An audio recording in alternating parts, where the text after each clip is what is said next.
Today I will be giving you very important uh, treatment of various transactions in accounting equation. Treatment treatment of various transactions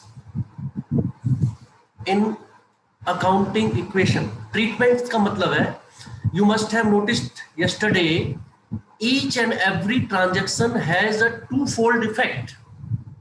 Priyadarshini, each and every transaction has a twofold effect, means dual effect, and according to double entry system, each transaction should affect at least two accounts.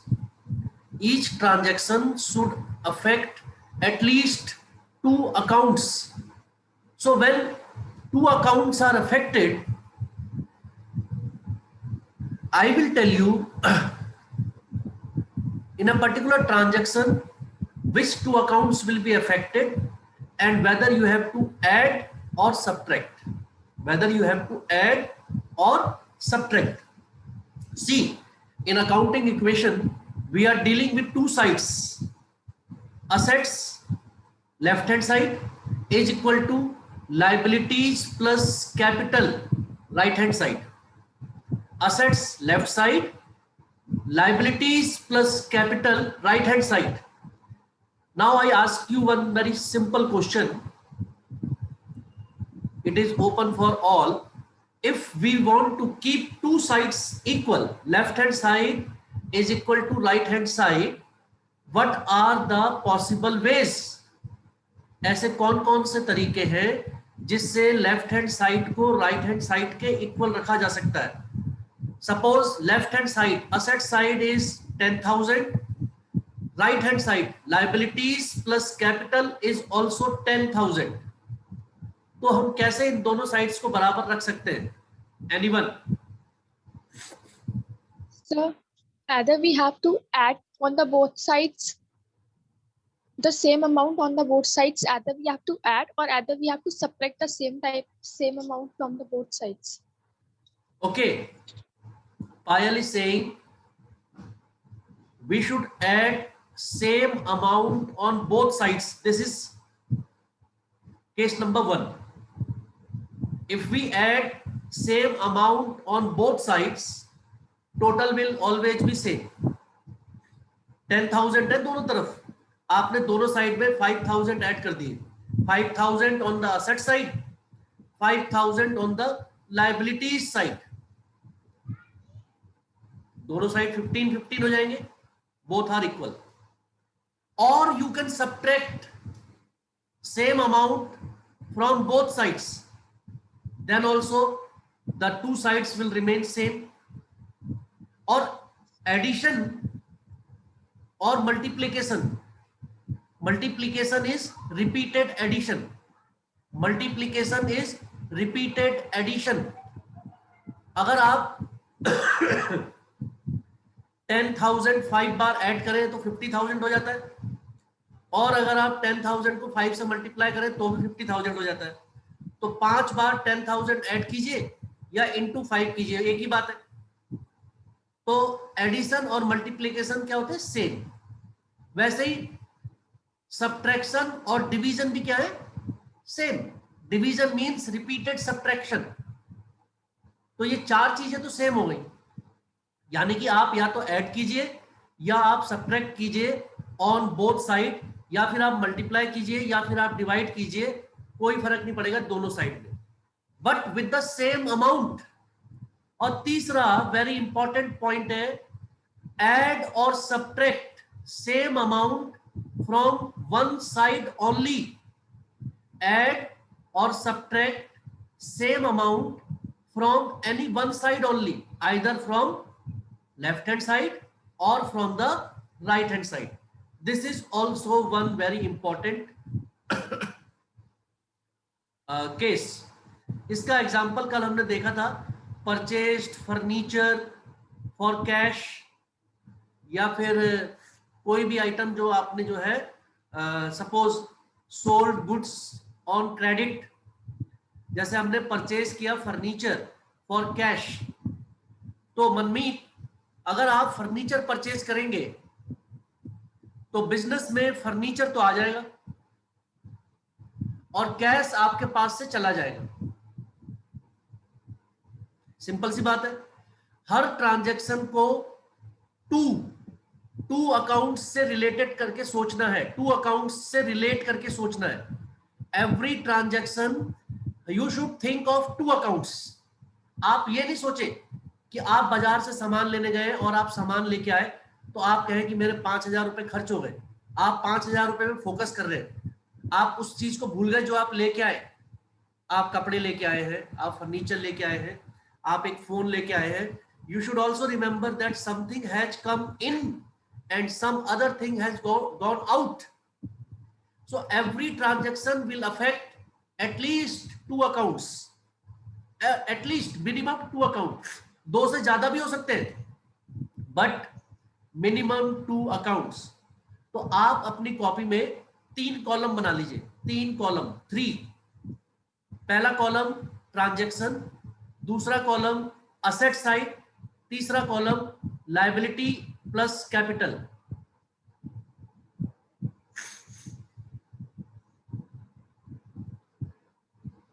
अपनी copy में 3 column बनाएंगे बड़े बड़े। पहले हम बताएंगे transaction, फिर हम बताएंगे कि ये ट्रांजैक्शन असेट साइड में किसमें ऐड होगी या सब्ट्रैक्ट होगी, और लायबिलिटी प्लस कैपिटल साइड में किसमें ऐड होगी या सब्ट्रैक्ट होगी। क्योंकि न्यूमेरिकल करते वक्त आपको ट्रीटमेंट पता होना चाहिए, इसलिए हम न्यूमेरिकल सॉल्व ना करा के पहले आपको उसके सारे ट्रांजैक्शन समझाना चाह रहे हैं, so that you will be able to solve the numericals very easily. In solving a numerical you need to know about all the treatments। जो कल मैंने आपको बता दिए थे उनके अलावा बता रहे हैं। कल जो आपने किए थे वो तो आपको पता चल गया कहां पर ऐड होना है, कहां पर सब्ट्रैक्ट होना है। अब उससे आगे बढ़ते हैं। एक्सपेंसेस पेड, ट्रांजैक्शन में लिखिए एक्सपेंसेस पेड।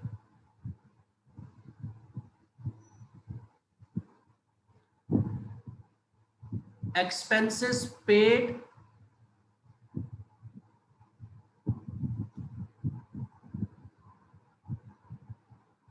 expenses paid। अब असेट साइड में लिखिए, सेकंड कॉलम आपने बनाया असेट का, उसमें लिखिए subtracted from cash, asset column में।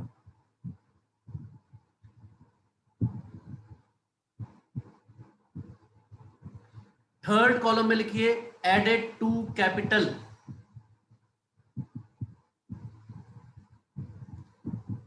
Sorry subtracted from capital, subtracted from cash first column में and subtracted from capital third column में। Just a minute, okay.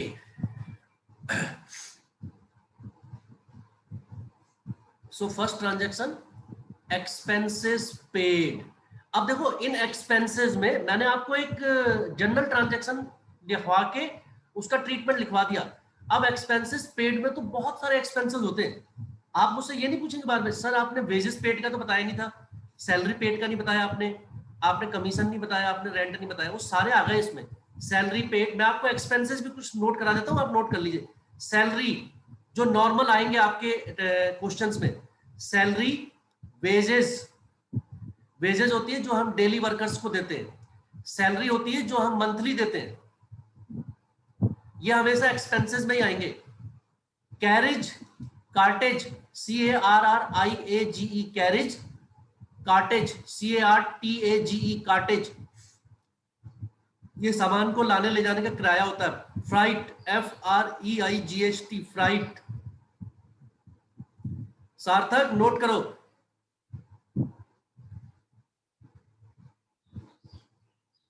Yes sir. Interest paid, commission paid, rent, interest, commission, rent, ये सारे expenses है जो normally एक firm जो है पे करती है। तो जब भी आप कोई एक्सपेंस पे करेंगे तो दो इफेक्ट होने चाहिए उसके, एक आपका कैश कम हो जाएगा, एक प्रोपराइटर की कैपिटल भी कम हो जाएगी, क्योंकि फर्म के सारे खर्चे हम किसके बिहाफ पे कर रहे हैं? प्रोपराइटर के। फर्म सारे खर्चे प्रोपराइटर के बिहाफ पे कर रही है। बिहाफ पे मतलब फर्म जो है वो किसकी है? प्रोपराइटर की। प्रोपराइटर वहां बैठ के फर्म नहीं चला रहा है, फर्म चला रही है जो वहां पर लोग एम्प्लॉयड है। तो वो ये नोट कर रहे हैं कि इतना खर्चा हुआ है, तो खर्चा कौन देगा? Proprietor. All the expenses and losses will be borne by proprietor. और जो कैपिटल है वो प्रोपराइटर का अकाउंट है, प्रोपराइटर को रिप्रेजेंट करता है, इसलिए हम कैपिटल में से माइनस कर देंगे उसे। सेम वे नेक्स्ट लिखिए, income received, any income received, income received और प्रॉफिट अर्न्ड, कोई भी इनकम रिसीव होगी, कोई भी प्रॉफिट अर्न होगा, ये कैश में प्लस होगा। असेट साइड सेकंड कॉलम में कैश में प्लस और कैपिटल में प्लस, कैश में प्लस, कैपिटल में प्लस। हर ट्रांजैक्शन को अकाउंटिंग इक्वेशन में किस साइड किस हेडिंग में लिखना है और प्लस माइनस करना है ये बता रहे हैं हम आपको, ताकि न्यूमेरिकल करते वक्त आप अटके ना। नेक्स्ट, अब ये 3-4 बहुत इंपॉर्टेंट है। नंबर 1 लिखिए, outstanding expenses, outstanding expenses. Srijal camera on कराओ। Outstanding expenses, always keep the camera on. Outstanding expenses का मतलब समझ रहे क्या होते हैं? आउटस्टैंडिंग एक्सपेंसेस में आप और लिख लीजिए एक्सपेंसेस ड्यू, DUE ड्यू, और अनपेड एक्सपेंसेस।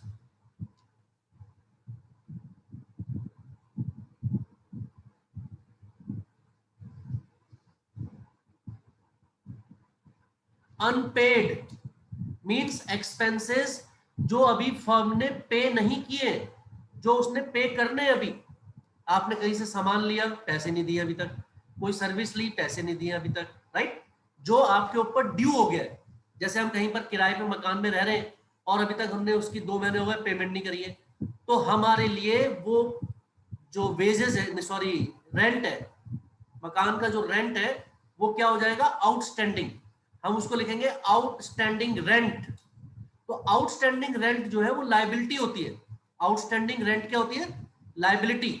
तो आप थर्ड वाले कॉलम में, असेट वाला कॉलम में कुछ नहीं लिखेंगे, थर्ड वाले कॉलम में आउटस्टैंडिंग रेंट, लायबिलिटी के नीचे एक नया कॉलम बनेगा, आउटस्टैंडिंग रेंट लिखिए। Outstanding rent plus outstanding rent, third column में आउटस्टैंडिंग रेंट में प्लस होगा और कैपिटल में माइनस होगा। आउटस्टैंडिंग रेंट एक लायबिलिटी हमारी बढ़ जाएगी। आउटस्टैंडिंग रेंट और लायबिलिटी विल इंक्रीज एंड अभी पे तो किया नहीं है, इसलिए कैश में से तो माइनस होगा नहीं, लेकिन कभी तो पे करेंगे, और जब भी पे करेंगे कहां से माइनस होगा? कैपिटल में से, कैपिटल सब्ट्रैक्ट होगी, तो इसलिए हम कैपिटल में से इसको माइनस कर देते हैं। अभी लायबिलिटी साइड में, राइट हैंड साइड में दो चीजें होंगी, एक लिखेंगे आप लायबिलिटी के नीचे आउटस्टैंडिंग रेंट, वहां पर तो कर देंगे प्लस क्योंकि लायबिलिटी हमारी बढ़ रही है, और कैपिटल से कर देंगे माइनस बिकॉज ये जो पेमेंट होगी ये कौन बियर करेगा? प्रोपराइटर। तो आउटस्टैंडिंग रेंट में प्लस और कैपिटल में माइनस, ये इसका हो गया ट्रीटमेंट आउटस्टैंडिंग का। नेक्स्ट करिए prepaid expenses, prepaid. Fourth one, prepaid expenses. Prepaid का मतलब होता है एडवांस पेमेंट। प्रीपेड होता है एडवांस पेमेंट, और प्रीपेड हमारी असेट होती है, ये भी आपको पता होना चाहिए। जैसे इस मोबाइल में हमने जो रिचार्ज कराया है, इस मोबाइल में जो रिचार्ज कराया है 3 मंथ्स का, वो प्रीपेड एक्सपेंस है। 400 500 600 रुपए जो आप एडवांस में पे कर देते हैं कंपनी को, वो आपकी असेट है, आपने पेमेंट तो कर दी है, but service is not yet received. Service तो अभी मिलनी है हमें, 2 महीने रह गए मान लीजिए, 2 महीने तक अभी हमें और सर्विस मिलनी है। So prepaid expense is our asset. जब हम प्रीपेड करते हैं कोई चीज, कैश हमारे पास से जाता है, तो असेट साइड में, असेट कॉलम में लिखिए सब्ट्रैक्टेड फ्रॉम कैश। कैश लिख के उसके ब्रैकेट में माइनस लिख दिया करिए ब्रैकेट में, तो समझ जाएंगे कि कैश में से क्या होगा, सब्ट्रैक्ट। और असेट साइड में ही एक और कॉलम बनेगा प्रीपेड एक्सपेंस, उसमें कर देंगे प्लस। तो ये असेट साइड में ही प्लस हो जाएगा और असेट साइड में ही माइनस हो जाएगा। असेट साइड में ही प्लस हो जाएगा और असेट साइड में ही माइनस हो जाएगा। Prepaid expense. आपने पता नहीं कैसे बनाया है, मैं आपको फिर बना के दिखाता हूं एक बार, 1 मिनट, मैं इसको सेट कर दूं इसमें।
ऐसे आपने 3 कॉलम बनाए बड़े बड़े।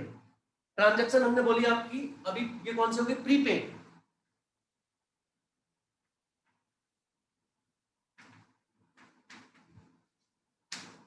मैंने आपसे बोला कैश में माइनस कीजिए, आप ऐसे लिखिए।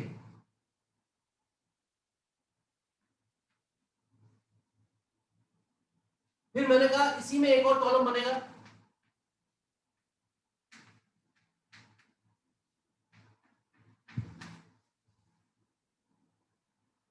आगे बात समझ में आपको।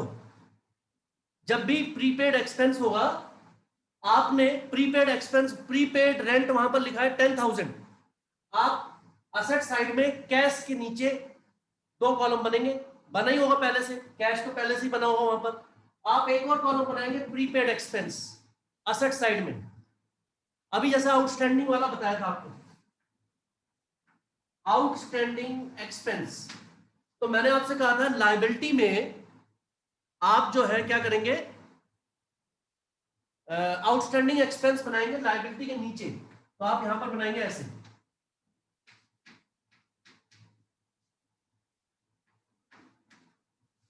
आउटस्टैंडिंग एक्सपेंस के नीचे, कि आउटस्टैंडिंग एक्सपेंस में हम क्या करेंगे, प्लस, और कैपिटल में क्या करेंगे आप,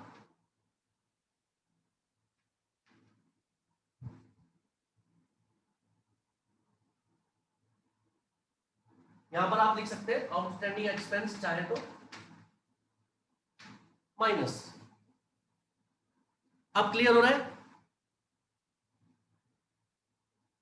Yes, sir. और अब आ जाइए next,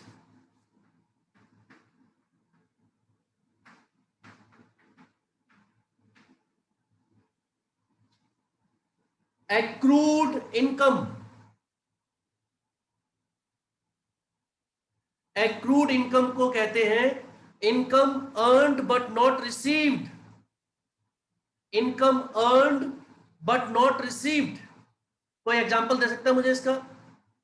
income earned but not received. Income हमने कमा ली है बट अभी रिसीव नहीं की है। ये हो गया उल्टा इसका, आउटस्टैंडिंग का। Income earned but not received मतलब आपने कमा तो लिया इनकम, पैसे अभी तक नहीं मिले। जैसे कोई आपके यहाँ किराए पे रहता है, 1 महीना पूरा हो गया लेकिन उसने अभी तक पेमेंट नहीं करी है, तो रेंट आपका हो गया एक्रूड, जो कि मिलना है बाद में। एक्रूड इनकम भी हमारी असेट होती है। असेट साइड में एक कॉलम बनेगा एक्रूड।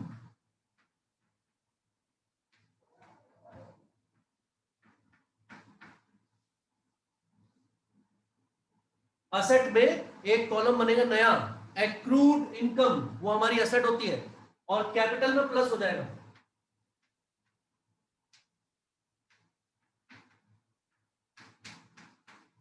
इस साइड भी प्लस और इस साइड भी प्लस कैपिटल में।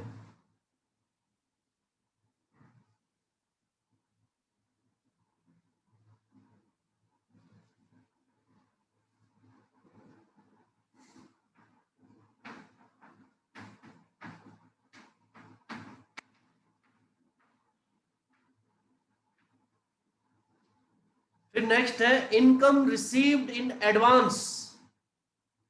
कई बार हमें एडवांस में मिल जाता पैसा।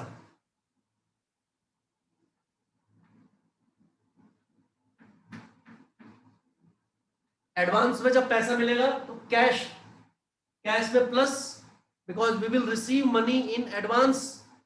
और लायबिलिटी में एक नया कॉलम बनेगा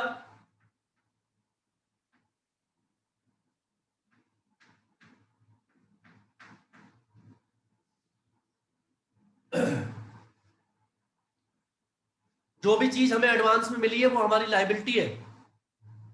हमें अभी उसकी पेमेंट जो हमें मिली है उसकी सर्विस देनी है। कैश में प्लस और इधर भी प्लस।